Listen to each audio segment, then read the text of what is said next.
Wolves might be her primary passion, but as an ecologist, she loved the land, from the tiniest form of fungi to the impressive grizzly bear. She'd originally planned to take a leisurely walk, snapping photos for a ranger presentation she gave at the lodge, before swinging by to check on the pack of Mexican wolves. For the past few years, the subspecies of gray wolves, which were also called lobos, had made an abandoned bear den their nursery. Since it was late April, Lacey kept checking the area for activity, and she couldn't resist coming, even on her day off. Turning from the main path, she headed deeper into the brush, trying to move as quietly as possible. Although the pack usually patrolled an occupied den, they typically fled at the sound of humans. Lacey was careful not to get too close and risk the lobos relocating their young. As she approached the site, her body stilled as anger shot through her. In the distance, she heard the unmistakable sounds of teenage boys, drunk ones given their slurred, overly loud conversation. Park visitors shouldn't be off-trail, especially in this area. Aside from the wolves' presence, cryptobiotic soil crust grew here. Although the mixture of algae, bacteria, lichens, and fungi looked like black, dried dirt clumps, it formed an important part of the ecosystem, preventing erosion and improving water absorption.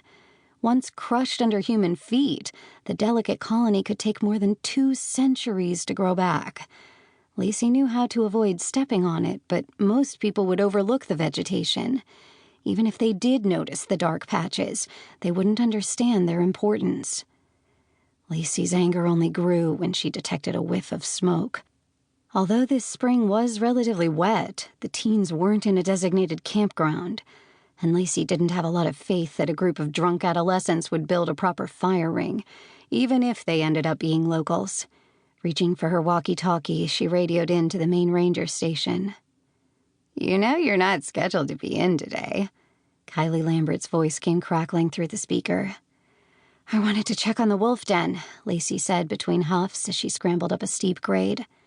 Kylie chuckled. "You know you're allowed to take a day off." "Nature doesn't," Lacey quipped. Kylie groaned in response. "I knew you'd say that." Lacey didn't comment. It was, after all, her favorite expression, and she didn't have time for small talk. "It's a good thing I came. Somebody built a campfire off-trail near Coyote Rock. From the sounds of it, I think it's drunk teenagers, maybe 4 or 5. "Lacey, you're not a commissioned law officer. You're an ecologist.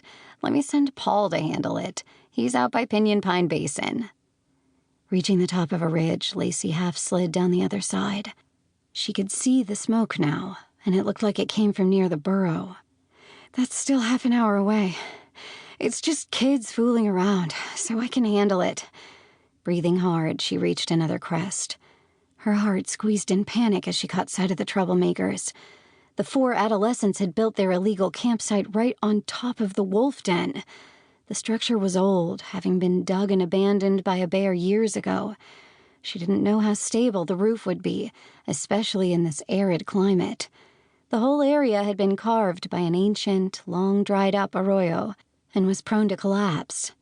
The tallest of the teens stood near the edge of the old bank to capture a selfie. Like the other boys, he wore a hoodie, making it difficult to identify him, especially given the distance between Lacey and the trespassers. As the teenager snapped a picture, his left foot sent a cascade of rocks tumbling below. He moved to more stable ground, but the mini rock slide must have amused him. Experimentally, he tramped on the ground. Lacey cried out in warning, but the boys didn't hear her over the noise they were making. The kid's hiking boots struck, sending a chunk of dirt and rock thudding downward. His friends decided to join him, and all 4 began stomping. Not wanting the teenagers to cause more damage, Lacey raced toward them, shouting for them to stop. Finally noticing her, the kids scattered. Unfortunately, the rapid movement caused more debris to fall. From her vantage point on the ridge, Lacey spotted the mama lobo dart from the burrow, a baby in her mouth. "Walk carefully," Lacey yelled. "There's a wolf den below you with pups inside. You need to cautiously back away from the edge. Don't trigger a bigger landslide." The shortest of